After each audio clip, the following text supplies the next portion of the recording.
Susunan acara diseminasi budaya positif calon guru penggerak angkatan ke-9 di SMK Putra Bangsa Bulukumba. Mari kita mulai dengan melafazkan basmalah. Selanjutnya menyanyikan lagu kebangsaan Indonesia Raya. Hadirin dipersilakan berisi.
Hadirin dipersilakan duduk kembali.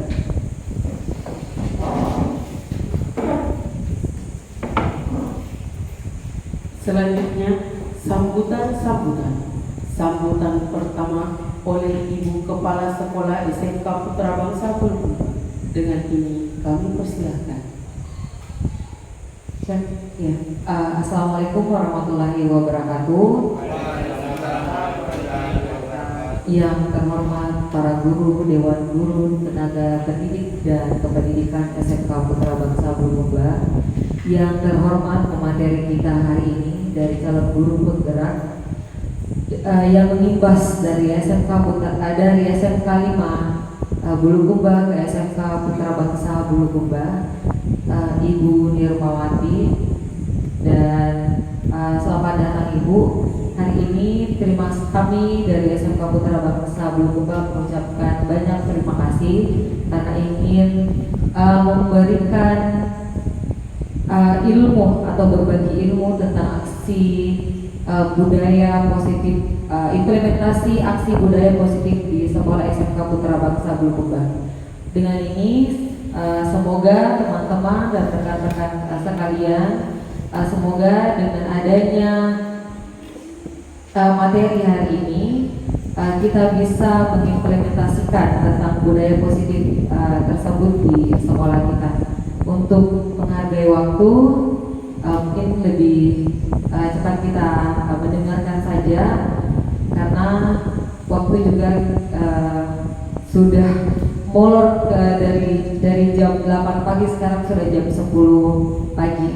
Untuk itu saya persilakan. Sekian dan terima kasih. Saya memberikan anggaran kepada moderator. Selanjutnya sambutan oleh pemateri sekaligus menyampaikan materi kepada Ibu, kami persilahkan. Bismillahirrahmanirrahim. Assalamualaikum warahmatullahi wabarakatuh. Waalaikumsalam warahmatullahi wabarakatuh. Yang terhormat Ibu Kepala UPT SMK Putra Bangsa Bulukumba, yang saya hormati Bapak Ibu Pendidik SMK Putra Bangsa Bulukumba, Puji syukur kehadirat Allah Subhanahu wa taala atas limpahan berkah yang diberikan kepada kita semua, sehingga pada kesempatan yang berbahagia ini kita masih diberikan kesempatan untuk datang atau berkumpul di ruangan ini dalam kegiatan mendengarkan presentasi aksi nyata tentang budaya positif. Salam dan salawat senantiasa kita curahkan kepada Nabiullah Nabi Muhammad SAW. Mudah-mudahan kita sebagai hamba mendapat syafaatnya kelak. Bapak Ibu yang saya hormati, terima kasih banyak saya ucapkan kepada Ibu Kepala UPD, teman-teman pendidik SMK Putra Bangsa atas undangannya. Diterimanya saya menjadi pemateri pada budaya positif. Jadi hari ini kita bisa sharing tentang bagaimana penerapan budaya positif di sekolah. Jadi seperti yang dijelaskan tadi bahwa seharusnya memang kita memang selalu mengimbas ya, atau paling tidak ada kegiatan-kegiatan seperti ini untuk selalu membahas kegiatan-kegiatan atau disiplin positif apa yang diterapkan di sekolah, karena budaya positif ini memang sangat berarti, sangat diharapkan di sekolah Bapak Ibu.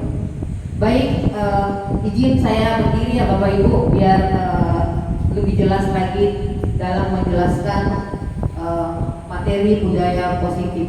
Baik, di depan Bapak Ibu sudah tampil slide aksi nyata budaya positif ya. Kemudian budaya positif yang Bapak Ibu ketahui barangkali, atau sebelum saya masuk ke budaya positif, saya ingin bertanya ke Bapak Ibu dulu barangkali sejauh mana pengetahuan Bapak Ibu tentang budaya positif, atau apa-apa saja yang Bapak Ibu ketahui tentang budaya positif. Karena budaya positif ada beberapa banyak macamnya Bapak Ibu ya, yang kita terapkan, yang biasanya kita terapkan di SMK Putra Bangsa. Ada barangkali bisa memberikan atau satu atau dua barangkali seperti budaya positif. Contohnya budaya positif yang biasa diterapkan di sekolah.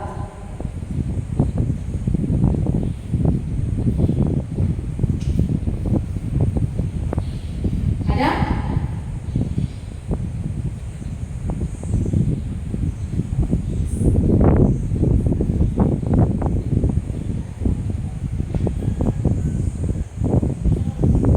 Iya. Bisa barangkali pakai mic ya biar Baik Bu, terima kasih atas kesempatannya. Ya, budaya positif yang saya ketahui di sekolah itu contohnya bukannya seperti kedisiplinan Bu. Mungkin itu yang bisa saya ketahui ya. Baik, terima kasih Ibu atas apresiasinya. Terima kasih banyak atas jawaban. Jadi budaya positif salah satu kedisiplinan ya, disiplin positif. Nah, banyak hal-hal yang sebenarnya yang kita sering lakukan termasuk budaya positif.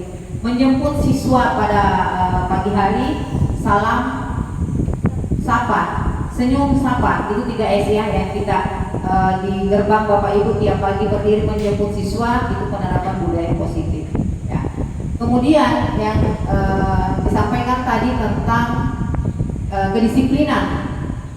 Disiplin positif itu adalah suatu kondisi di mana terbentuknya melalui serangkaian tindakan yang menunjukkan nilai-nilai kepatuhan dan ketaatan. Itu yang namanya disiplin. Ya, mungkin di slide berikutnya barangkali.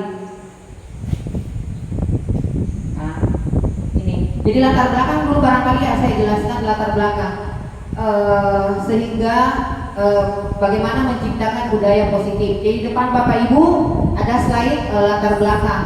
Lingkungan belajar yang nyaman dan kondusif merupakan penunjang keberhasilan proses pembelajaran. Ki Hajar Dewantara mengatakan bahwa pendidikan itu ibaratnya seorang petani sebagai tempat persemaian benih-benih yang kemudian menanam padi pada lahannya.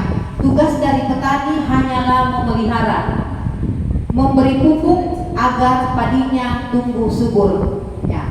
Agar murid kita memiliki kompetensi sesuai tujuan pendidikan, maka dibutuhkan kolaborasi atau kerjasama antara bagian-bagian penyusun ekosistem pendidikan. Salah satu yang perlu kita lakukan adalah menciptakan budaya positif. Di depan Bapak Ibu mungkin ada yang masih bingung tentang Ki Hajar Dewantara. Ki Hajar Dewantara mengatakan bahwa kita ini sebagai pendidik adalah ibaratnya seorang petani. Seorang petani sebagai tempat persemaian benih-benih. Jadi murid yang ada di sekolah itu kita menganggapnya bahwa itu adalah benih-benih. Kita sebagai pendidik hanya bisa memberikan pupuk, memelihara benih itu agar tumbuh subur. Jadi kita tidak bisa membuat siswa mengaturnya seperti apa, tetapi kita hanya bisa memupuknya. Kita bisa menuntun siswa bagaimana menjadi siswa atau murid yang berkarakter. Nah, jadi itulah kalau misalnya Ki Hajar Dewantara mengatakan seperti itu, kita adalah seorang petani. Kemudian yang dibawa lagi agar murid kita memiliki kompetensi sesuai tujuan pendidikan yang dibutuhkan. Jadi kerjasama, kolaborasi antara bagian-bagian penyusun ekosistem pendidikan. Siapa penyusun ekosistem pendidikan? Penyusun ekosistem pendidikan itu mulai dari Menteri Pendidikan sampai ke sekolah. Nah, kemudian ekosistem pendidikan yang ada di sekolah itu adalah mulai dari pengawas pembina, kepala UPT dan Wakasek beserta guru, ketua komite, murid, orang tua murid. Itulah ekosistem pendidikan yang ada di sekolah. Mereka inilah kita mengadakan kerjasama atau kolaborasi dalam hal apapun, baik dalam program pendidikan maupun dalam ekskul atau dalam menangani masalah-masalah atau tindakan-tindakan murid yang kadang-kadang melanggar aturan sekolah. Ya, itu ya. Jadi kita harus berkolaborasi. Baik, di slide berikutnya. Nah, ini bagian pertama dari disiplin budaya positif tadi ya, disiplin positif dan nilai-nilai kebajikan universal. Nah, dari judul di atas adalah disiplin positif yang tadi saya sempat bahas sedikit, kemudian nilai-nilai kebajikan universal. Apa itu nilai-nilai kebajikan universal? Termasuk bagaimana menghargai diri sendiri, bagaimana menghargai orang lain, bagaimana menghargai waktu, tanggung jawab, mandiri, gotong royong, bagaimana bertahan hidup dan lain sebagainya. Banyak nilai-nilai kebajikan universal. Jadi di atas saya menjelaskan sedikit tentang apa itu disiplin positif.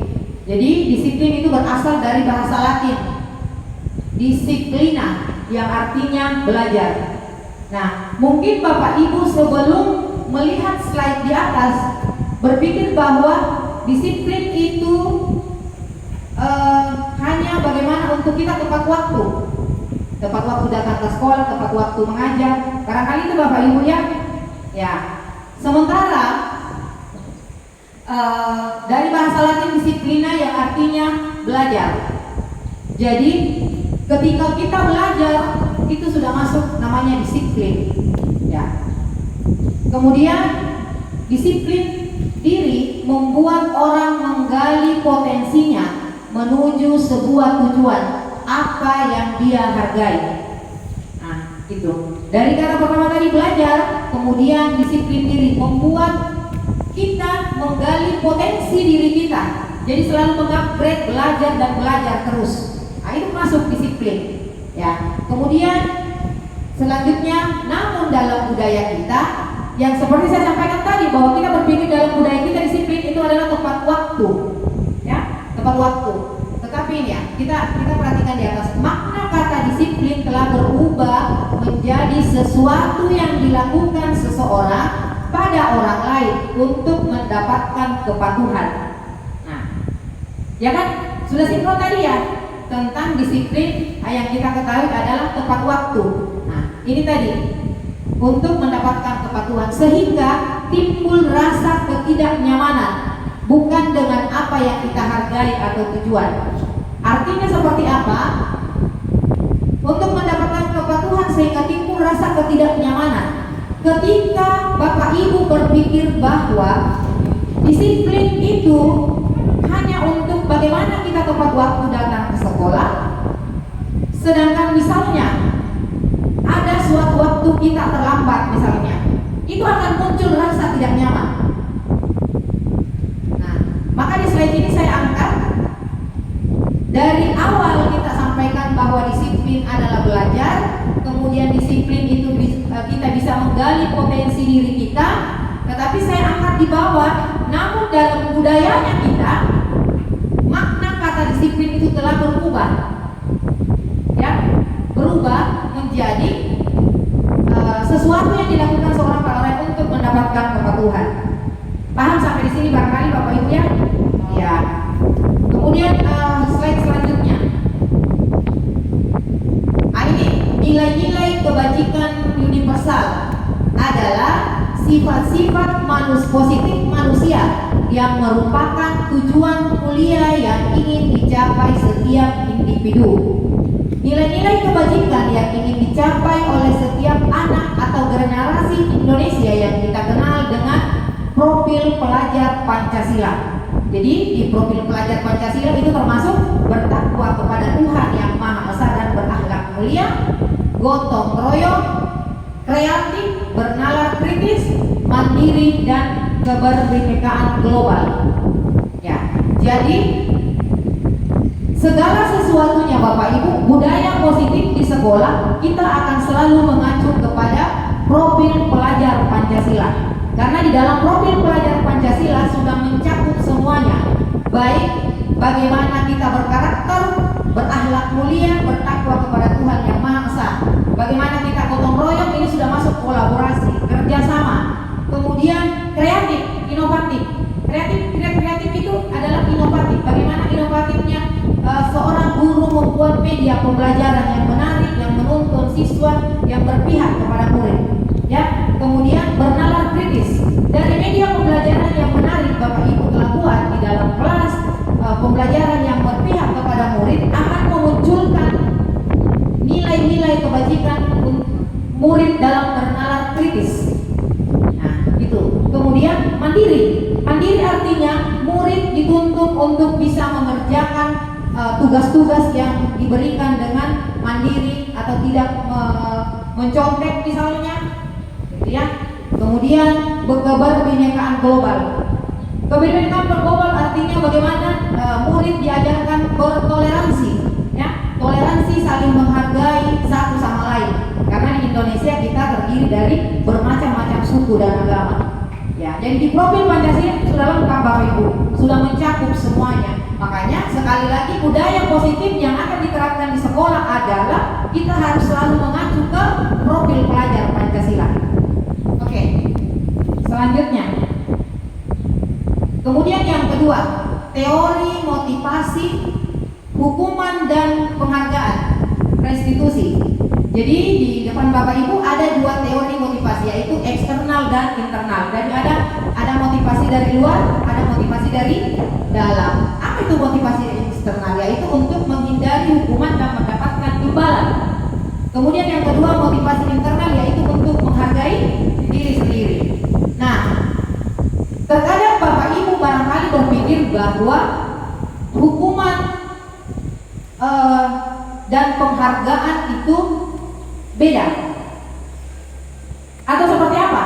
Atau hukuman dan penghargaan itu sama atau beda Bapak Ibu? Beda. Kalau menurut saya hukuman dan penghargaan itu sama. Kenapa saya katakan seperti ini? Ini yang menarik, Bapak Ibu pasti berpikir, kenapa harus hukuman sama dengan penghargaan? Sementara penghargaan ini bagaimana kita mendapat imbalan barangkali ketika siswa atau murid berprestasi kita berikan imbalan. Menurut Bapak itu boleh atau tidak boleh? Bapak Ibu? Boleh. Boleh. Ya, kita catat ya, boleh ya? Boleh. Kalau menurut saya tidak boleh. Ya. Jadi ini mudah-mudahan ini hangat ya pembicaraan kita kali ini. Kalau menurut saya, jadi untuk sementara ya Bapak Ibu mengatakan boleh diberikan penghargaan. Kalau untuk sementara juga saya mengatakan tidak boleh. Ya. Mengapa saya katakan penghargaan itu tidak boleh diberikan kepada siswa? Jadi kita bedakan yang penghargaan ketika siswa misalnya ikut lomba, bukan itu sasaran saya, bukan itu sasarannya, tetapi misalnya siswa mendapatkan nilai 90, kita berikan apresiasi atau penghargaan. Itu Bapak Ibu mengatakan boleh. Kalau saya jangan. Kenapa jangan? Karena penghargaan itu adalah merupakan hukuman. Kenapa harus hukuman Bapak Ibu kira-kira? Ada yang bisa barangkali berikan satu alasan kenapa penghargaan itu merupakan hukuman? Iya, silakan. Terima kasih atas kesempatan yang diberikan kepada saya. Saya izin minum Jadi menurut saya ketika seorang guru memberikan penghargaan kepada siswa karena dia melakukan satu prestasi, mungkin seperti itu Bu. Seorang siswa yang diberikan penghargaan karena melakukan satu prestasi di sekolah, itu bagi saya itu guru berhak memberikan apresiasi. Mungkin ketika seorang siswa mendapatkan satu rankingan misalnya, dia peringkat 1 di kelas dan guru memberikan penghargaan melalui piagam penghargaan, mungkin itu merupakan satu contoh yang bisa memotivasi kepada siswa agar siswa tersebut semakin giat belajar dan mempertahankan prestasi yang telah didapatkan, dan menjadi tolak ukur untuk kepada seluruh siswa juga agar mereka termotivasi supaya bisa mengejar keterlambatan yang mereka tidak lakukan. Terima kasih. Baik, jadi kita applause dulu dari Ibu Hera. Terima kasih Ibu tanggapannya tentang penghargaan. Begini barangkali bisa kita pikirkan yang Ibu sampaikan tadi, memberikan apresiasi atau penghargaan kepada murid yang berprestasi di dalam kelas. Penghargaan itu misalnya seperti ini. Ketika ini murid, apakah ketika kita memberikan imbalan atau penghargaan semacam misalnya peringkat kelas murid tersebut dapat ranking 1 dengan mendapat nilai 90-an misalnya, kita berikan apresiasi mungkin dalam bentuk barang, tas, sepatu dan lain sebagainya. Ketika ini akan menurut saya merusak pola pikir si murid. Kenapa merusak? Ketika murid berpikir saya harus belajar dan belajar karena saya mau mendapatkan ranking 1 lagi, karena akan mendapatkan berupa penghargaan, berupa imbalan misalnya. Nah, ini akan kenapa merusak? Karena si murid ini hanya mau belajar karena mengharapkan imbalan itu. Ketika misalnya murid ini mendapatkan lagi prestasi di dalam kelas, ranking 1 lagi, tetapi itu imbalan itu tidak datang, kita tidak memberikan lagi apresiasi atau tidak memberikan lagi imbalan, maka cepat atau lambat pasti murid itu akan kecewa. Seperti itu. Makanya itu adalah termasuk hukuman yang memenjarakan pola pikir negatif si murid. Kalau pada saat itu barangkali untuk Ibu sampaikan untuk memotivasi agar murid terus ingin belajar dan belajar, pada saat itu iya jangka pendek. Tetapi jangka panjang murid akan merusak pola pikirnya.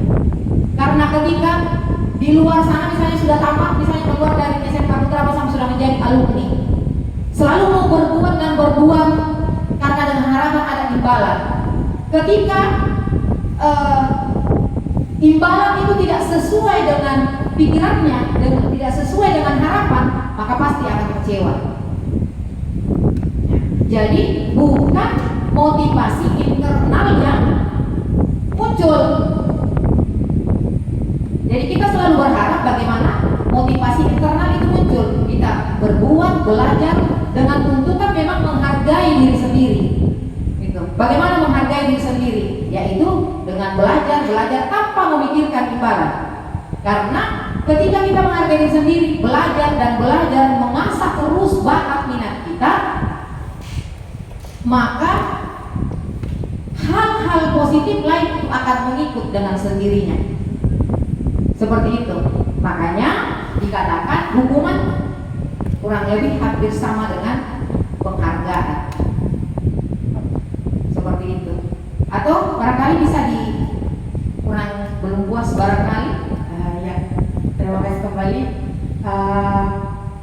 Saya paham bahwa ternyata hukuman dan penghargaan itu adalah satu kesatuan.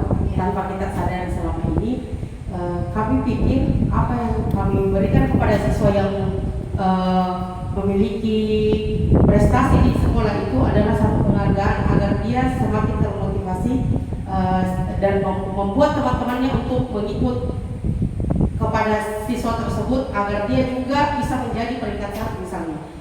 Kalau saya minta maaf, menurut saya Ibu kayaknya kalau seperti itu kan karakter siswa pada dasarnya berbeda-beda. Terkadang ada siswa memang yang pada dasarnya kita berikan penghargaan lewat misalnya hadiah ketika dia memberikan satu prestasi di sekolah dan ternyata kita berikan apresiasi melalui misalnya hadiah, dia akan semakin termotivasi. Memang siswa yang pada dasarnya cuma meminta agar bagaimana caranya dia bisa menang dalam lomba kemudian mendapatkan apresiasi dari guru. Makanya bagaimana yang seperti itu? Karena pada dasarnya karakter siswa kan berbeda. Jadi apakah memang teori motivasi antara hukuman dan penghargaan ini tetap sama? Padahal kita ketahui bahwa karakter siswa itu berbeda-beda. Terima kasih. Jadi sekali lagi saya sampaikan bahwa kita fokus pada prestasi di dalam kelas, bukan dalam lomba ya. Kalau lomba itu bukan lain persoalan. Kalau lomba memang diikutkan lomba, ya memang punya hadiahnya, ya memang punya hadiah. Tetapi kita fokus berpikir di dalam bagaimana prestasi di dalam kelas, ya misalnya nilai tinggi dan lain sebagainya. Karakter memang murid itu berbeda-beda, ya karakter. Nah inilah tugasnya kita, bagaimana menuntun murid dari karakternya yang berbeda-beda ini dalam membuat media pembelajaran itu memang berpihak kepada murid. Makanya sebelum kita memulai proses pembelajaran, kita membuat namanya keyakinan kelas. Nah, setelah ada keyakinan kelas, ada keyakinan yang harus kita penuhi di dalam. Nah, persoalan karakter berbeda-beda, ada yang memang mau berbuat seperti itu karena memang mengharapkan imbalan, ada juga tidak. Nah, kalau seperti awal saya sampaikan bahwa pemberian penghargaan ini memang kalau dalam jangka pendek memberikan motivasi, tetapi merusak pola pikir. Kenapa seperti sampaikan tadi? Kenapa merusak pola pikirnya? Karena kedepannya ini si murid pasti akan selalu mau berbuat dan berbuat ketika ada imbalan. Dan kalau imbalan itu tidak sesuai harapan, maka kekecewaan dan sakit hati akan muncul. Nah, seperti itu. Makanya penghargaan seperti itu merupakan hukuman sebenarnya. Ya. Seperti itu. Sudah barangkali dong, ya. Lanjut slide berikutnya. Nah, ini restitusi. Atau kita barangkali Bapak Ibu ingin memberikan pertanyaan dulu, barangkali saya lanjut ke restitusi, atau kita ice breaking dulu barangkali ya. Ya, tetapi ice breakingnya saya olah pikir. Ya, saya punya clue bumi itu bulat. Bumi itu bulat. Ingat Bapak Ibu, clue-nya bumi itu bulat. Jadi 6 tambah 1 adalah 1. Bisa? Bisa dipahami? Ya. 6 tambah 9 sama dengan 2. Ya. Bisa? Sudah bisa? 888 sama dengan 888 tambah 9 berapa? 7. Yang lain? Yang di sana kayaknya masih bingung.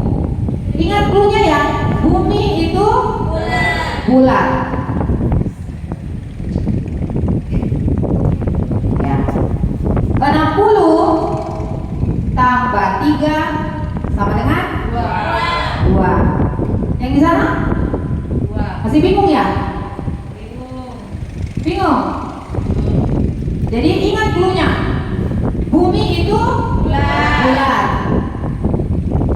90 tambah 8 sama dengan 90 tambah 8 4. Ya. Kayaknya sudah paham ya. Alhamdulillah. Untuk ice breaking yang olah pikir kayaknya Bapak Ibu di SMK Putra Bangsa lancar-lancarnya ya. Ya, kita apresiasi dulu ya. Oke, kita masuk ke restitusi. Baik, restitusi adalah proses menciptakan kondisi bagi murid untuk memperbaiki kesalahan mereka, sehingga mereka bisa kembali pada kelompok mereka dengan karakter yang lebih kuat. Ya. Oke? Slide selanjutnya. Nah, sebentar kita bahas restitusi karena ada di akhir restitusi segitiga restitusi. Bagaimana menangani tindakan-tindakan murid ketika melanggar keyakinan sekolah atau keyakinan kelas. Kita akan bahas dulu tentang keyakinan kelas. Bapak Ibu, saya mau tanya, keyakinan kelas dengan peraturan kelas apakah sama atau beda? Peraturan kelas dan keyakinan kelas apakah sama atau beda? Yang sama angkat tangan. Berapa orang yang sama? 3. Berarti yang lain beda. Ya. Kalau saya juga beda.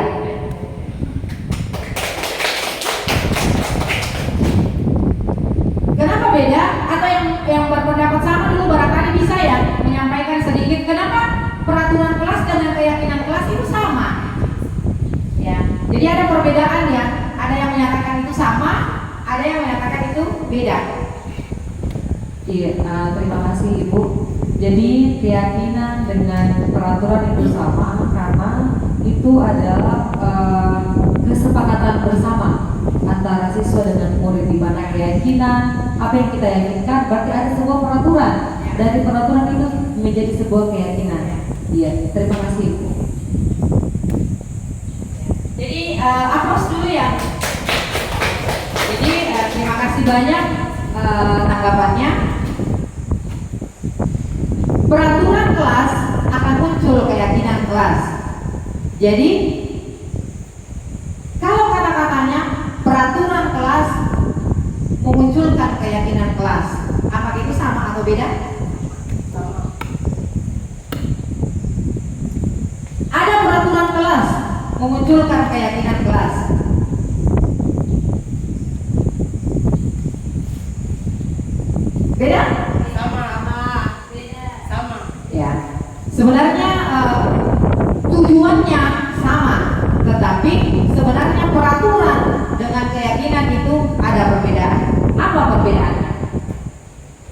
Kita bahas sedikit ya. Perbedaannya, peraturan itu mengarah ke kalimat negatif. Ada kata melarang atau jangan. Sementara keyakinan kelas menggunakan kalimat positif. Ya. Jadi untuk guru bahasa Indonesia barangkali dengan bahasa Inggris ada kalimat positif dan kalimat negatif. Kalau peraturan misalnya di dalam kelas siswa dilarang tidur pada saat proses pembelajaran, atau siswa dilarang menjawab tanpa mengacungkan tangan, dilarang menjawab tanpa dipersilakan. Itu kan kata-kata kalimat negatif. Positifnya apa? Masuk sudah keyakinan kelas. Nah, keyakinan kelas misalnya kalimat positifnya misalnya dilarang menjawab tanpa dipersilakan. Kalimat positifnya seperti apa kira-kira Bapak Ibu? Jika ingin menjawab, maka acungkan tangan terlebih dahulu. Itu bedanya. Jika ingin meninggalkan kelas, minta izin kepada guru. Jadi tidak ada dilarang makan dalam kelas. Jika ingin makan pada saat istirahat di luar kelas atau di kantin. Jadi sebenarnya tujuannya sama, tetapi kalimatnya yang berbeda. Nah, kenapa kita melarang sudah tidak untuk di kurikulum Merdeka atau kita mengacu ke filosofi pemikiran Ki Hajar Dewantara tentang bagaimana kita pembelajaran kita itu berpihak kepada murid. Kita menggunakan sekarang keyakinan kelas, bukan peraturan kelas. Ya, seperti itu. Jadi itu perbedaannya Bapak Ibu. Mengapa kita menggunakan keyakinan kelas, bukan lagi peraturan? Supaya kesannya tidak ada lagi guru yang memerintah berkata kasar dan lain sebagainya kepada murid. Tetapi bagaimana kita menyampaikan kepada murid bahwa dilarang dalam kelas seperti ini. Nah, kemudian dalam membuat keyakinan kelas itu dibuat secara bersama-sama guru dan murid. Murid menyampaikan keinginannya, kebutuhannya dalam proses pembelajaran. Kemudian setelah itu menyampaikan, dibahaslah bersama. Yang mana ini masuk keyakinan kelas, yang mana disepakati. Setelah ada kesepakatan, bisa ditempel di dinding. Itulah yang menjadi aturan di dalam proses belajar di dalam kelas. Seperti itu Bapak Ibu. Bisa ya, barangkali dimengerti? Bisa. Lanjut. Untuk keyakinan kelas sudah paham ya? Oke. Nah, masuk ke yang keempat, kebutuhan dasar manusia dan dunia berkualitas. Nah, ini apa kebutuhan dasarnya kita sebagai manusia dalam dunia yang berkualitas? Dan jangan kita hidup dalam dunia yang begitu-begitu saja, tetapi bagaimana membuat dunia ini berkualitas. Ada 5 kebutuhan dasar bertahan hidup. Nah, bagaimana kita bisa bertahan hidup? Ya pasti kita bekerja pastinya. Dalam bekerja pasti ada namanya kolaborasi, ada kerjasama, ada kreativitas. Kita bisa bertahan hidup. Kita tidak bisa bertahan hidup di dunia Bapak Ibu kalau kita sendiri. Pasti kita membutuhkan makhluk lain. Jadi bukan saja orang, tapi makhluk lain. Apa itu makhluk lain? Ya ada tumbuhan, ya ada hewan. Bapak Ibu berpikir bahwa hidup di dunia ini kita tidak membutuhkan hewan? Tidak, kita membutuhkan. Jadi bagaimana kita bertahan hidup adalah bagaimana kita berkolaborasi dengan semua makhluk hidup di dunia ini supaya dunia kita berkualitas. Oke. Kemudian yang kedua, kasih sayang dan rasa diterima. Bagaimana kita saling menyayangi antar sesama manusia atau sesemua makhluk dan rasa diterima. Kenapa biasanya murid di sekolah ada yang selalu bertingkah, tiba-tiba mengajak temannya berkelahi misalnya, atau memancing temannya untuk membuat onar misalnya? Itu kan biasanya Bapak Ibu berpikir cari-cari perhatian, ya kan? Cari-cari perhatian. Karena biasanya barangkali di rumahnya ada sesuatu dengan terjadi di rumahnya. Makanya dia butuh rasa diterima. Diterima di lingkungan sekolah. Bagaimana memunculkan perasaan rasa diterima ini ya dengan kasih sayang. Jadi begitu. Tetapi ya alhamdulillah barangkali di SMK Putra Bangsa ini sudah diterapkan ya, bagaimana menyayangi murid, bagaimana menerima murid dalam dari semua karakter yang ada, dari latar belakang keluarga yang berbeda-beda, dari latar belakang sosial yang berbeda-beda. Kemudian penguasaan. Biasanya murid selalu ada yang biasa merasa berkuasa karena di dalam dirinya muncul, memang manusia ada rasa itu, kebutuhan dasarnya memang begitu. Ya. Kemudian kebebasan.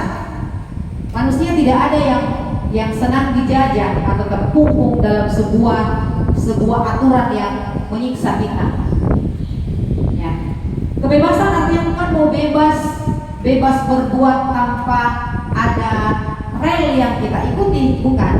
Tetapi kebebasan berpikir, kebebasan berpendapat, kebebasan berkreasi, kebebasan berinovasi, itu maksudnya. Jadi bukan kebebasan semau gue. Nah, ya. Kemudian kesenangan. Manusia itu selalu mau senang, karena manusia yang selalu mau sedih, menderita dan lain sebagainya. Kebutuhan dasar manusia itu adalah kesenangan. Ya. Bagaimana kita bergaul, bagaimana kita berteman, karena kesenangan itu yang kita butuhkan. Jadi ini adalah 5 kebutuhan dasar manusia. Kalau kita sudah miliki ini semua Bapak Ibu, maka kita sudah masuk di dunia berkualitas. Sudah bisa bertahan hidup. Bertahan hidup ini bukan berarti kita harus kaya raya, kan? Karena kekayaan harta itu tidak menjamin kebahagiaan, tidak menjamin kesenangan. Karena biasanya kesenangan hanyalah ilusi. Jadi kalau ini sudah kasih sayang dan rasa diterima sudah Bapak Ibu miliki, penguasaan, kebebasan dan kesenangan, maka Bapak Ibu sudah masuk ke dunia berkualitas. Lanjut.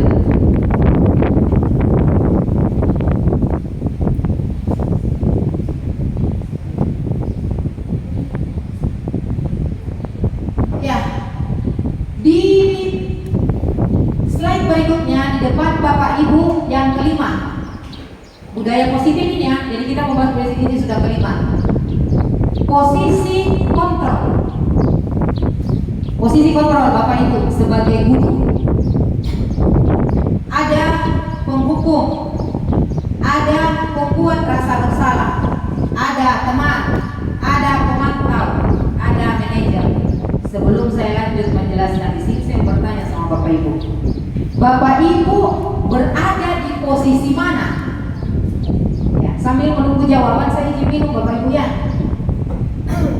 Bisa lebih dari 1? Boleh.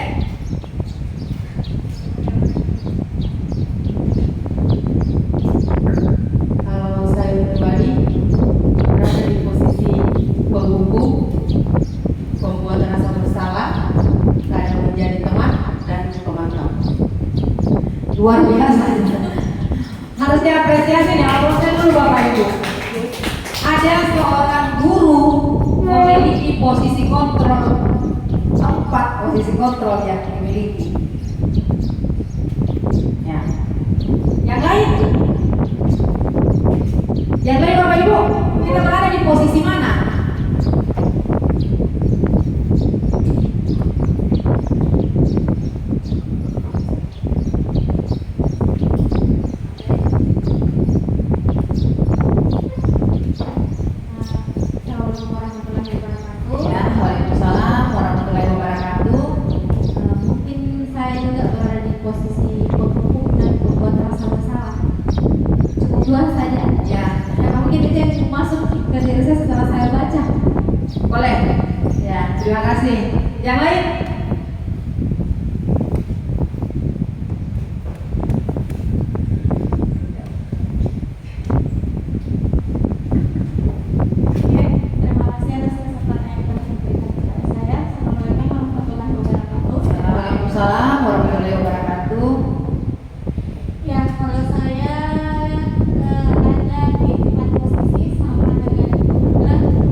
biasa ini Bapak Ibu.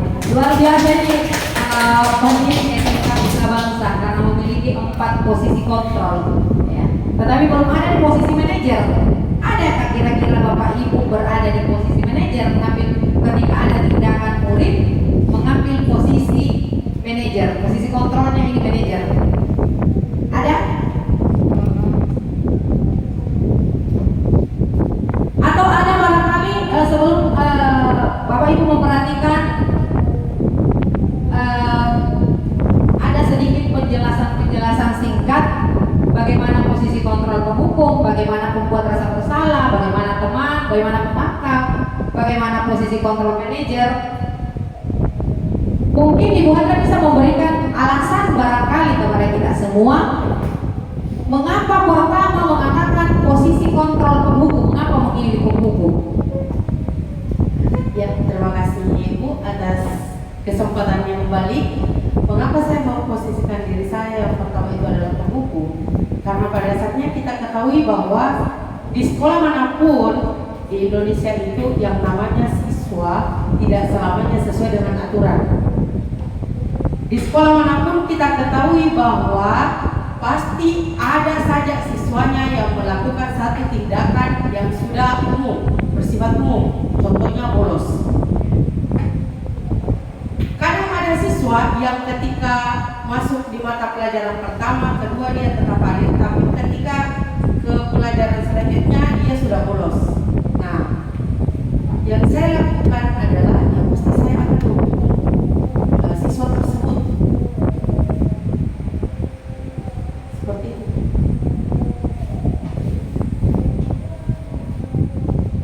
Jadi memang ya di setiap sekolah pasti ada murid berprestasinya, pasti ada murid yang sedang-sedang saja, pasti ada murid yang pernah bolos, murid yang bolos terlambat dan lain sebagainya. Penghukum, guru berbuat menghardik, menunjuk-nunjuk, menyakiti, menyindir. Gitu.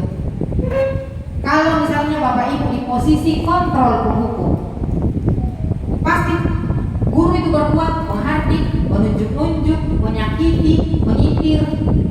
Kemudian perkataan guru, ada guru berkata, kalau kamu tidak melakukannya, awas ya, rasakan ini.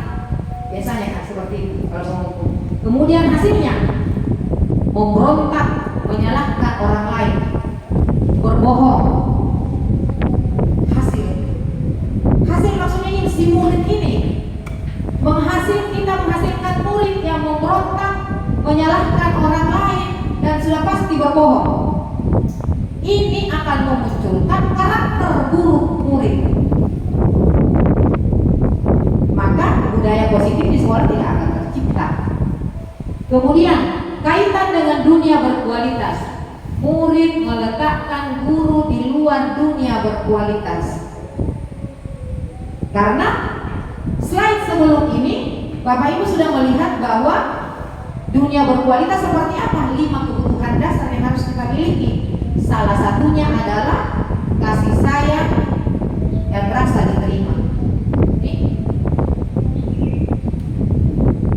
Ketika Bapak Ibu mengambil posisi penghukum, maka Bapak Ibu memang belum masuk di dunia berkualitas, karena kasih sayang dan rasa diterima itu belum masuk. Karakter murid itu beda-beda. Ada yang cuma 1 kali mendengar, ada yang 2 kali belum apa-apa. Nah, disitulah sebenarnya tugasnya kita sebagai guru, barangkali bagaimana melihat karakter murid itu. Kita sudah mengetahui mengidentifikasi karakter murid dari temannya, dari orang tuanya, dari di mana mereka bersosialisasi. Kita akan bisa membuat strategi untuk merubah karakter murid tanpa penghukum. Kemudian murid berkata, ini Bapak Ibu, misalnya bertemu buku, pasti murid ini biasa berbilang, biarlah saja, nanti juga berkar lagi. Biar saja. Pasti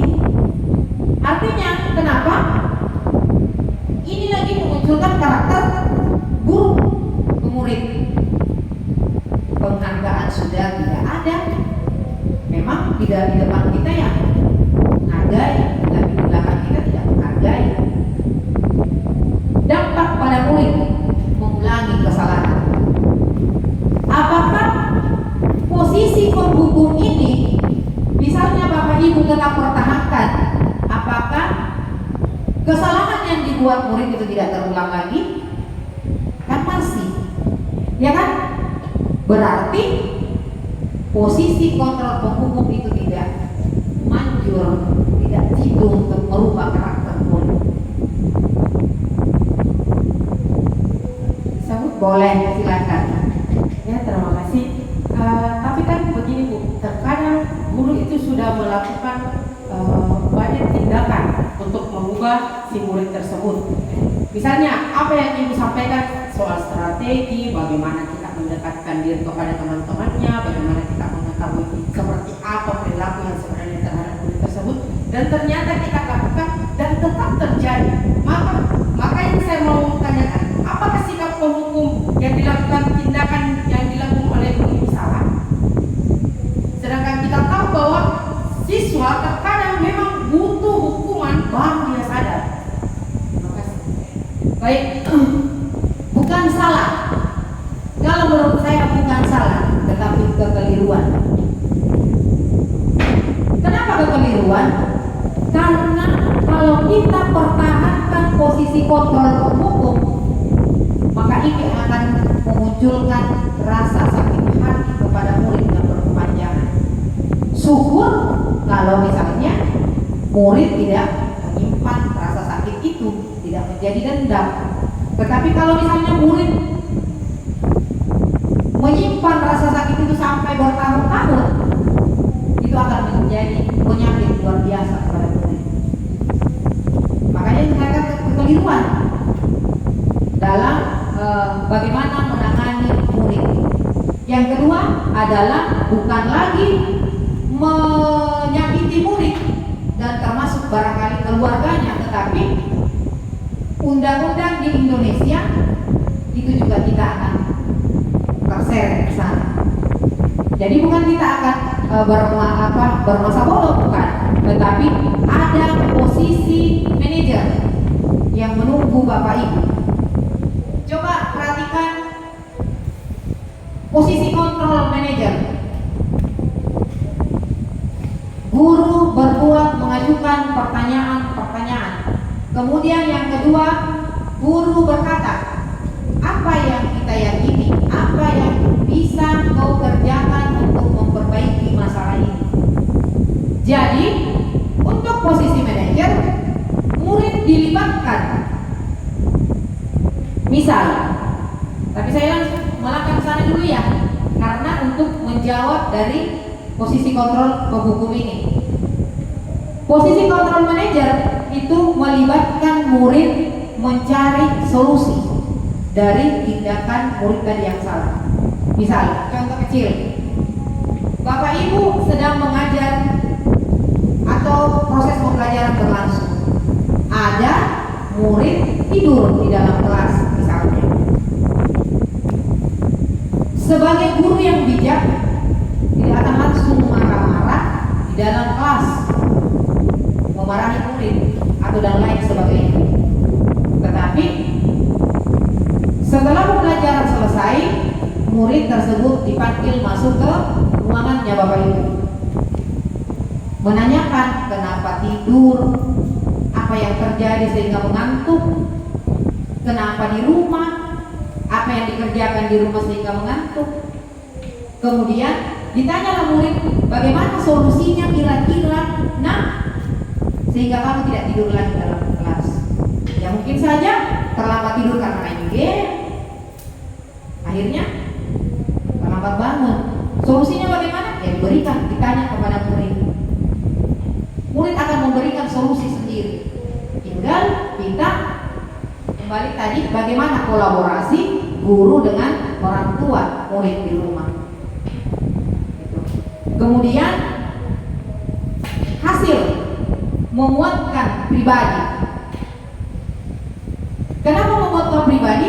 Karena kita memberikan kepercayaan diri kepada murid untuk menyelesaikan masalah itu.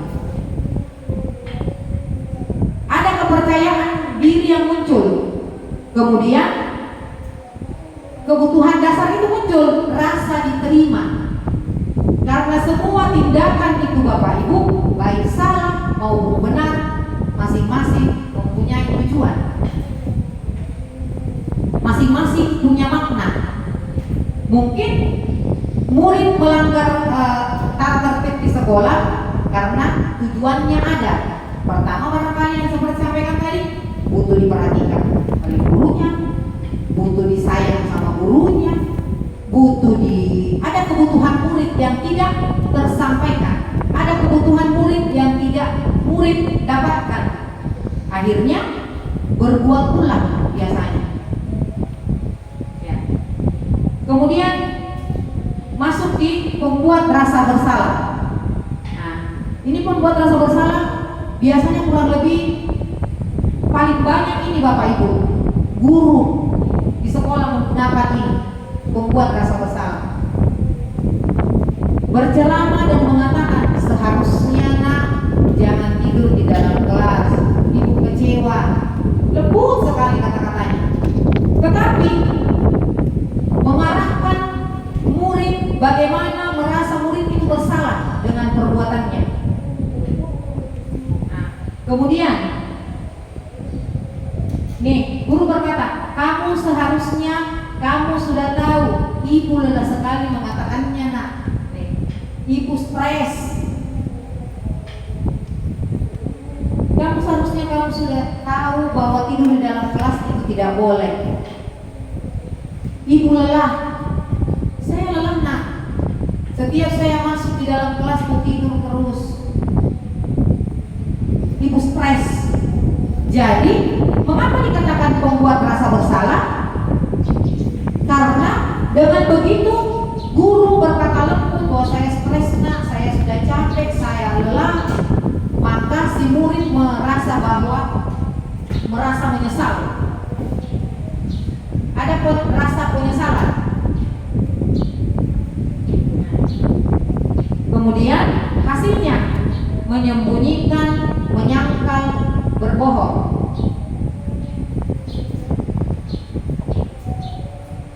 Karena terkadang Bapak Ibu mengatakan bahwa kita sudah baik kepada murid, tapi ternyata masih bohong. Karena itu tadi tidak diberikan kepercayaan diri.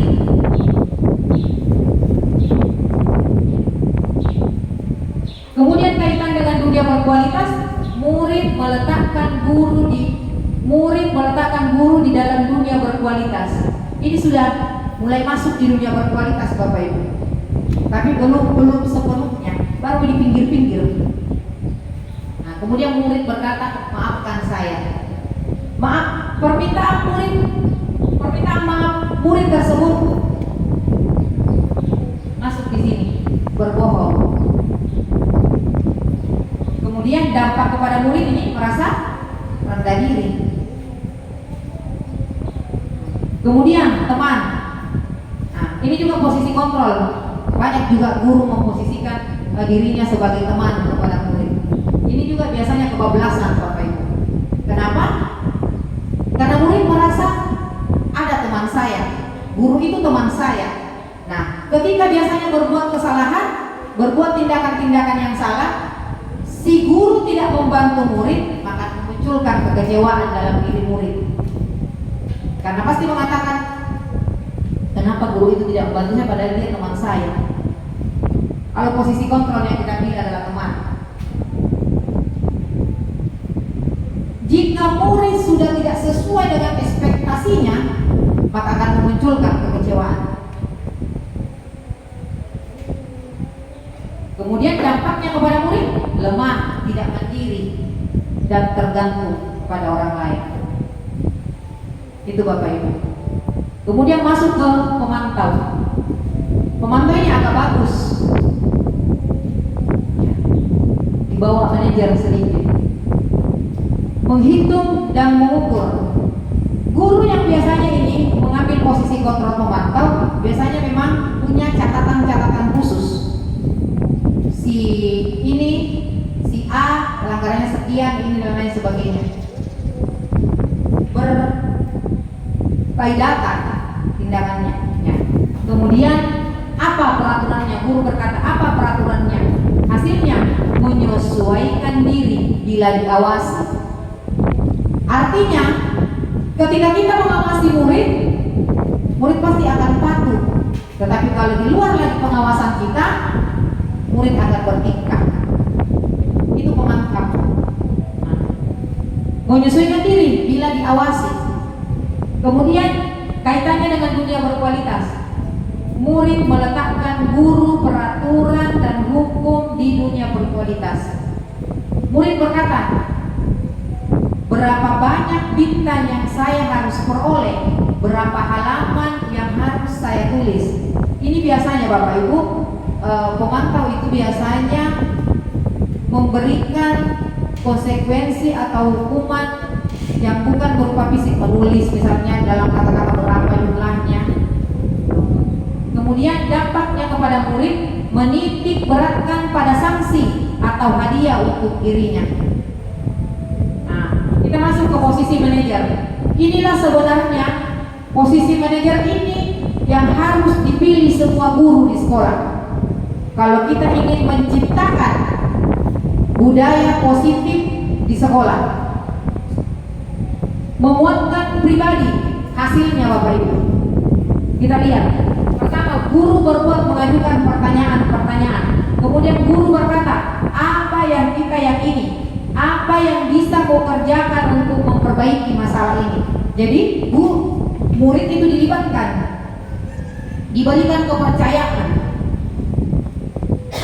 Kemudian hasil tadi menguatkan pribadi, karena rasa diterimanya, ada kasih sayang, ada kepercayaan diri. Nah, kemudian kaitan dengan dunia berkualitas, murid meletakkan dirinya sebagai individu. Jadi kalau yang tadi yang ini 4 Bapak Ibu, murid meletakkan guru. Kalau di posisi manajer, murid meletakkan dirinya sebagai individu yang positif dalam dunia pendidikan. Jadi tidak negatif-negatifnya. Kemudian murid berkata, bagaimana caranya saya bisa memperbaiki keadaan. Misalnya tidur tadi. Jadi guru dan murid mencari solusinya bersama-sama. Kemudian dampaknya kepada murid, mengevaluasi diri, bagaimana cara memperbaiki diri. Ya. Slide berikutnya.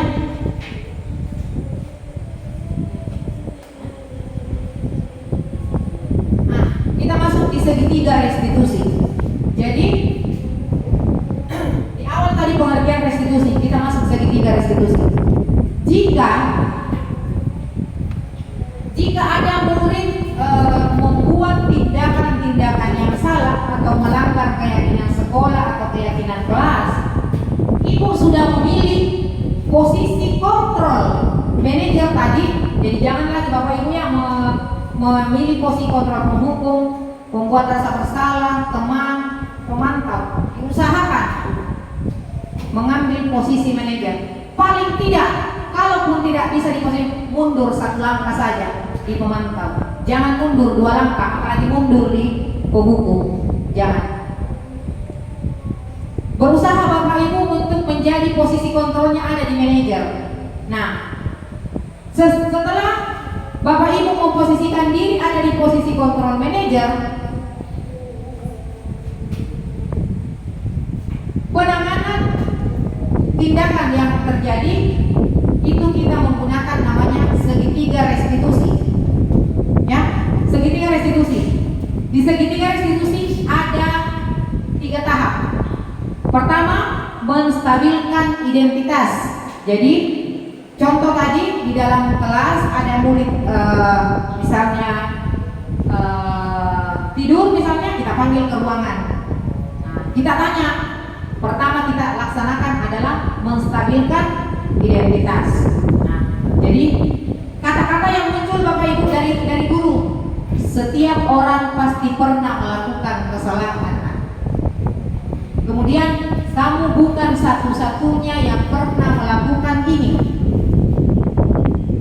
Itu yang kita sampaikan. Ini masuk di menstabilkan identitas. Itu. Setelah kita tanyakan Bapak Ibu ya bahwa kenapa tidur di dalam ruangan, kenapa mengantuk, karena mungkin terlambat tidur Bu.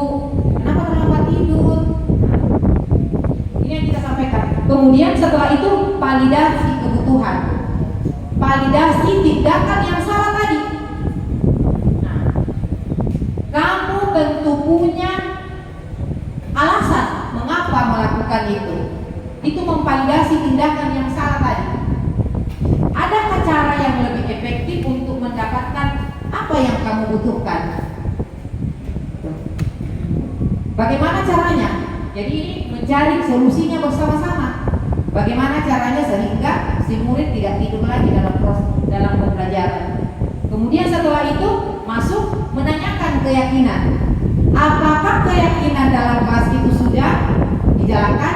Apakah dalam keyakinan kelas yang kita sudah sepakati bersama di awal, apakah kita sudah jalankan? Apakah ada dibenarkan tidur di dalam kelas? Nilai-nilai apa yang telah kita sepakati? Maksudnya nilai-nilai keyakinan kelas itu. Kemudian kamu ingin menjadi orang yang seperti apa? Jadi disampaikan bahwa nilai-nilai keyakinan itu di dalam kelas ada yang murid lakukan tidak sesuai dengan keyakinan kelas. Jadi itu, ini segitiga restitusi Bapak Ibu. Jadi langkah-langkahnya seperti itu. Pertama, menstabilkan identitas. Ini kalimat yang kita sampaikan. Kemudian yang kedua, validasi kebutuhan. Ada validasi kebutuhan. Validasi tadi tindakan yang salah. Sekali lagi, ini kalimat yang kita sampaikan agar pertama, kenapa dibutuhkan kalimat-kalimat seperti ini? Supaya murid merasa tidak dipermalukan, ya. Murid merasa tidak dihargai. Ketika langsung murid ada yang terjadi kesalahan dalam kelas langsung dan lain sebagainya, pasti malu sama temannya, pasti malu sama gurunya, merasa tidak diterima atau tidak dihargai. Yang tadi bagian tadi kebutuhan dasar manusia, tidak ada rasa kasih sayang karena tidak dihargai. Kemudian menanyakan keyakinan. Keyakinan apa? Keyakinan yang kita sepakati dari awal. Seperti itu Bapak Ibu. Jadi segitiga restitusi ini adalah langkah-langkah mengatasi atau menangani tindakan-tindakan murid yang keluar dari keyakinan sekolah atau keyakinan kelas yang telah disepakati sebelumnya. Ada pertanyaan barangkali? Ya, ada sedikit Bu. Oke, menarik sekali apa yang disampaikan. Ternyata selama ini kita memposisikan diri menjadi pokok itu sedikit keliru. Bukan sedikit tapi sudah keliru. Tapi bagaimana Ibu kalau misalnya guru sudah memposisikan diri menjadi manajer, yang artinya kita sudah menanyakan semua hal yang sudah disampaikan, mencari solusi, dan kemudian tetap terjadi apa yang harus kita lakukan ini. Sedangkan kita sudah berusaha nih, sudah jadikan manajer, sudah bagaimana kita mencarikan solusi, bagaimana menempatkan siswa agar dia mencari juga solusi kepada dirinya sendiri, tapi tetap dilakukan juga. Bagaimana soal itu? Ya, pertanyaan yang bagus ya. Dan ini memang sering terjadi di sekolah. Bukan saja di SMK Putra Bangsa, tapi mungkin semua sekolah pernah terjadi hal seperti ini. Kita sudah melalui segitiga restitusi, kita sudah memposisikan diri kita sebagai posisi control manager, dan melalui tahapan-tahapan yang seperti slide yang di depan Bapak Ibu. Tetapi itu masih juga terjadi seperti itu. Nah, disinilah sebenarnya sekali lagi fungsi kita, peran kita, nilainya kita sebagai guru. Disinilah nilai dan peran guru kita.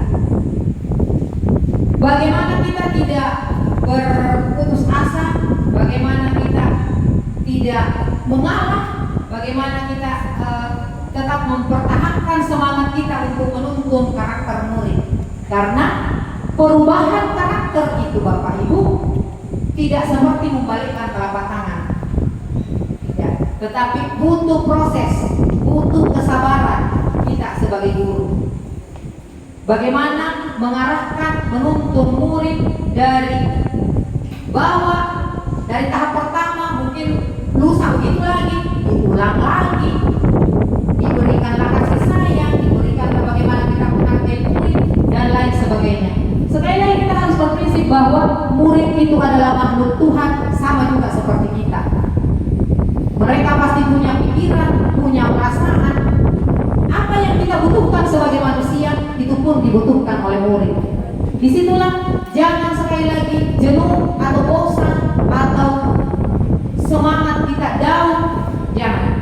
Tetapi tetap memunculkan nilainya, peran kita sebagai guru harus tetap tenang, sabar, menuntun karakter. Karena karakter itu tidak mudah untuk berubah, tetapi pelan-pelan insya Allah akan berubah.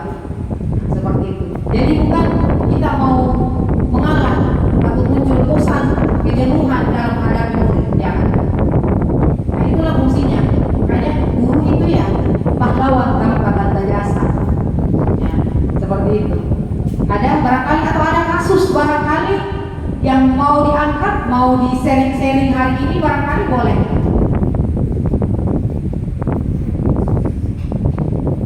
Boleh, silakan Bapak Ibu.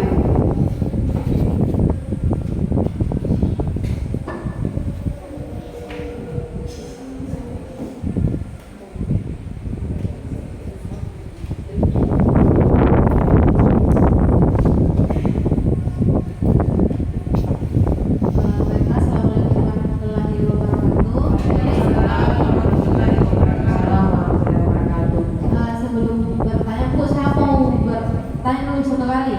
Apakah keyakinan kelas itu sama dengan kontrak pembelajaran? Sama sih Bu? Beda ya kontrak pembelajaran. Kontrak pembelajaran yang Ibu biasanya gunakan dalam kelas itu seperti apa? Kalau kontrak pembelajaran kayak seperti itu yang keyakinan kelas. Kalau saya harapannya kayak kalau mau minta izin, kalau mau izin keluar minta izin dulu. Kalau mau menjawab angkat tangan dulu. Makanya saya mau bertanya dulu apakah keyakinan kelas itu sama dengan kontrak pembelajaran. Karena saya pribadi kalau mengajar sebelum awal pertemuan itu Bu, tatap muka pertama, saya terapkan dulu kontrak pembelajaran dengan siswa. Saya bikin dulu kesepakatan dengan siswa. Jadi untuk pencegahan selanjutnya itu sekaligus dengan apa yang akan mereka dapatkan kalau melanggar kontrak pembelajaran. Nah, terus pertanyaanku yang kedua Bu, kan kita CGP. Pertanyaan saya, jika keyakinan kelas atau kontrak pembelajaran yang sama-sama sudah disepakati antara guru dengan murid dilanggar oleh siswa tersebut, bagaimana cara kita menyikapi hal tersebut mengarah ke hal yang positifnya? Sekian, Assalamualaikum warahmatullahi wabarakatuh. Iya, terima kasih Ibu Yus atas pertanyaannya. Kita aplaus dulu barangkali ya Bapak Ibu. Ya, menarik sekali tentang kontrak pembelajaran. Dari katanya saja Ibu, kontrak. Berapa lama berlaku ini kontrak pembelajaran? Ya, 1 semester. Sementara kita menginginkan karakter murid itu kita mau selamanya.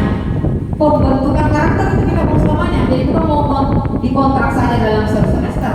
Tetapi kalau keyakinan kelas itu sasarannya kita, harapannya kita memang pembentukan karakter sepanjang hayat. Jadi bukan pada saat itu nanti kontraknya selesai berulang lagi. Kan bisa jadi berpikir murid, kontrak itu kan ada batas waktu. Ada batas waktunya kalau kita menggunakan kata kontrak. Beda dengan kalau keyakinan kelas. Keyakinan kelas apa yang kita yakini dapat memperlancar proses pembelajaran kita di dalam kelas. Apa yang kita yakini bagaimana membentuk karakternya murid. Apa yang kita yakini itu akan berlanjut terus tanpa ada ada waktunya. Jadi kalau kontrak barangkali memang bagus, tetapi untuk saat ini barangkali kurang pas menggunakan kata kontrak pembelajaran. Tapi kita menggunakan keyakinan kelas. Keyakinan kelas itu ya akan berlanjut secara terus menerus. Nah, kemudian bagaimana saya menyikapi ketika ada yang mengganggu proses pembelajaran di dalam kelas? Dalam artian ada murid yang tidak melaksanakan keyakinan kelas yang kita sudah sepakati. Ya, ini tadi saya sampaikan dari awal. Kita sebagai guru tidak langsung menghakimi murid di dalam kelas. Tetapi itu untuk menghindari murid tidak dipermalukan di dalam kelas, tidak merasa biasanya murid merasa tidak dihargai, tidak disayangi. Langkahnya ini seperti ini. Kita menggunakan segitiga restitusi. Segitiga restitusi ini kita gunakan bukan di depan semua murid, tetapi berdua dengan murid. 4 mata kita bisa gunakan kantong atau tempat mungkin di taman barangkali, atau tempat yang tidak diakses semua orang atau teman-teman kelasnya atau teman-teman sekolahnya. Di kantor boleh, karena biasanya kalau guru dan murid bicara 4 mata, biasanya murid terbuka menyampaikan keluh kesahnya kenapa tindakan itu dia lakukan dalam kelas. Dari curhatan-curhatan murid itulah biasanya kita bisa menyimpulkan bahwa karakternya ini murid seperti ini, apa yang menyebabkan murid seperti ini, dan kita berikan kebebasannya berpendapat, kebebasannya berpikir, agar muncul kepercayaan dirinya untuk mencari solusinya sendiri di rumah. Libatkanlah orang tua di rumah. Seperti itu. Ya. Ada lagi? Kasus yang lain barangkali ada? Saya sedikit lagi. Saya izin dulu barangkali. Oh iya, Ibu, silakan.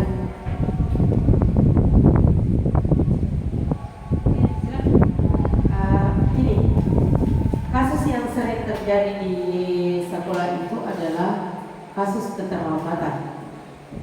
Itu pada dasarnya memang hampir semua sekolah itu seperti itu. Mau sekolah negeri atau swasta, besar atau kecil, pasti ada saja siswanya yang seperti itu. Nah, ketika seorang guru sudah melakukan tindakan yang segitiga restitusi ini, misalnya kita sudah memanggil baik-baik, kita sudah menanyakan seperti apa alasannya sehingga dia melakukan bisa selalu terlambat, terus apa caranya, cara efektifnya supaya bisa berubah ini anak. Terkadang itu dia tetap melakukan keterlambatan tersebut. Nah, otomatis seorang guru, ya kembali lagi kita mengatakan guru itu adalah manusia biasa juga. Guru juga memiliki banyak kekurangan, tapi kita berusaha untuk menjadi pendidik yang terbaik untuk para siswa kita, agar membuat para siswa itu menjadi orang-orang yang memiliki kreativitas tinggi. Tapi bagaimana ketika ini terulang kembali? Nah, pada dasarnya di sekolah itu memang kebanyakan yang terjadi seperti ini. Kita sudah lakukan berbagai macam metode, tapi ini tetap terulang. Apakah segitiga restitusi yang kita sampaikan ini bisa berlaku kepada siswa tersebut, sedangkan kita tetap mengulang kesalahan yang sama? Terima kasih. Ya, baik, terima kasih banyak pertanyaannya. Begitu banyaknya kasus yang terjadi di sekolah. Ini bukan kasus seperti apa Bapak Ibu ya, hanya untuk bagaimana kedisiplinan murid di sekolah. Ya.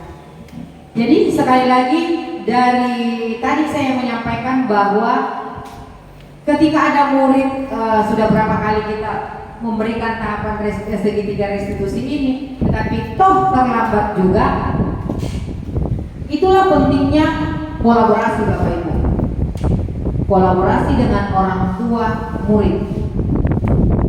Ada guru BK, kesiswaan, mungkin dengan wali kelas, kunjungan guru ke rumah murid.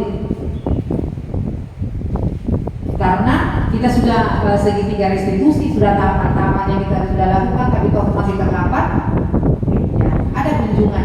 Kita akan menanyakan di sana, apa sebenarnya yang menyebabkan murid tersebut selalu terlambat datang ke sekolah.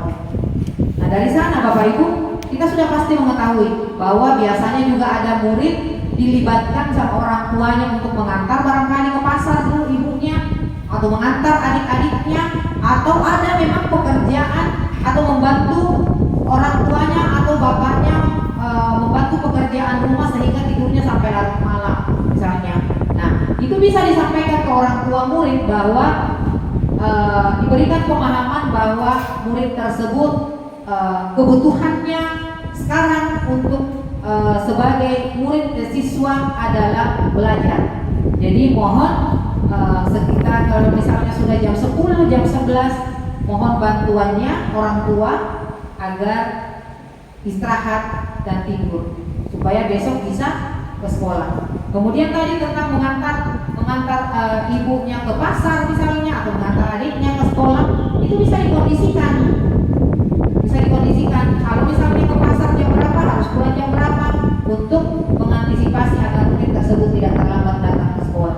Jadi tetap kolaborasi, tetap kerjasama, membangun kerjasama antara guru di sekolah dengan orang tua murid di rumah. Jadi sekali lagi, jangan pernah jenuh, bosan, atau hilang kesabaran Bapak Ibu. Ya, hilang kesabaran untuk bagaimana mengarahkan dan menuntun murid menjadi murid yang berkarakter baik. Karena cita-cita pendidikan adalah mencapai kebahagiaan dan keselamatan dan setinggi-tingginya sebagai manusia dan sebagai anggota masyarakat. Itu harapan kita sebenarnya. Ya. Jadi untuk hari ini sudah muncul di depan kita Bapak Ibu slide terima kasih sudah berpartisipasi. Kesimpulan hari ini tentang budaya positif, Bapak Ibu sudah menyaksikan bagaimana tentang kedisiplinan, bagaimana tentang teori motivasi, hukuman dan penghargaan, bagaimana kebutuhan dasar manusia, dunia berkualitas, keyakinan kelas, tentang bagaimana penanganan tindakan-tindakan murid yang melanggar keyakinan sekolah dan keyakinan kelas dengan segitiga restitusi, bagaimana kita memposisikan posisi manajer, kemudian mengambil segitiga restitusi dalam menerapkan atau menangani tindakan-tindakan murid yang bermasalah. Ya, sekali lagi, satu kata untuk kita semua para pendidik, bahwa jangan pernah menyerah dengan keadaan. Ya, tetap sabar, tetap bersemangat untuk menuntun generasi bangsa dalam mencapai karakter atau cita-cita di masa depannya, karena itu adalah tugas mulia kita sebagai pendidik. Jadi terima kasih Bapak Ibu sekali lagi partisipasinya dalam kegiatan diseminasi budaya positif pada kesempatan hari ini. Mudah-mudahan kesempatan berikutnya saya diundang kembali ke SMK Putra Bangsa Bulukumba untuk membahas kegiatan-kegiatan yang lainnya. Jadi sekali lagi terima kasih banyak atas segala partisipasi, apresiasinya pada kesempatan hari ini. Mudah-mudahan apa yang kita sharing hari ini, sharing pendapat hari ini, mudah-mudahan bermanfaat untuk kita semua, bermanfaat untuk sekolah, bermanfaat untuk murid, dan mudah-mudahan kita selalu diberikan lindungan oleh Allah Subhanahu wa taala. Wabillahi taufiq wal hidayah. Assalamualaikum warahmatullahi wabarakatuh.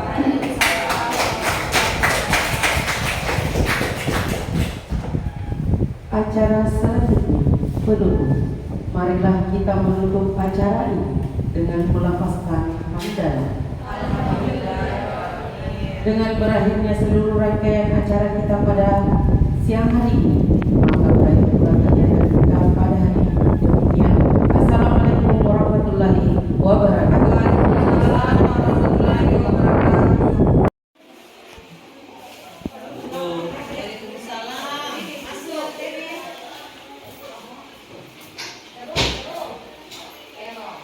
Iya, silakan duduk. Salman, apakah kamu tahu mengapa Ibu panggil ke ruang kantor ini? Tahu. Saya tahu. Kamu tidur jam berapa semalam? Saya tidur jam 12 malam. Apa yang dikerjakan sampai tidur jam 12 malam? Saya main game. Suka ya main game? Baiklah, Ibu tidak akan mencari kesalahan, siapa yang salah. Tapi Ibu hanya ingin mencari dan sayang ya secara bersama-sama. Ibu memahami Ibu suka main game. Apa kamu bisa mengaktifkan alarm sebelum tidur? Oke, kalau begitu aktifkan alarm sebelum tidur ya. Kemudian sampaikan ke ibu atau kakak agar bisa dibangunkan ketika jam 5 pagi. Iya, Bu. Saya akan tidur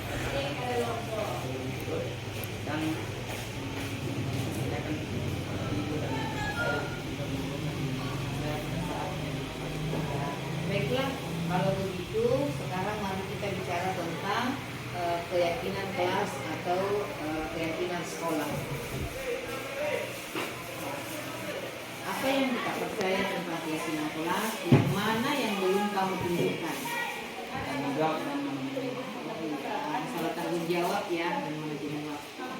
Baik, terima kasih Ibu senang mendengar penjelasanmu. Mari kita selalu tingkatkan keyakinan kelas kita atau keyakinan sekolah kita ya. Lain-kali jika sudah pukul 10 malam kamu harus bergegas tidur, kemudian aktifkan alarmnya supaya tidak terlambat bangun lagi. Oke, jadi terima kasih banyak nak, tunjukkan dan buktikan bahwa Salman bisa bertanggung jawab, bisa mengatur waktunya supaya tidak terlambat bangun lagi. saya permisi kembali ke kelas saya.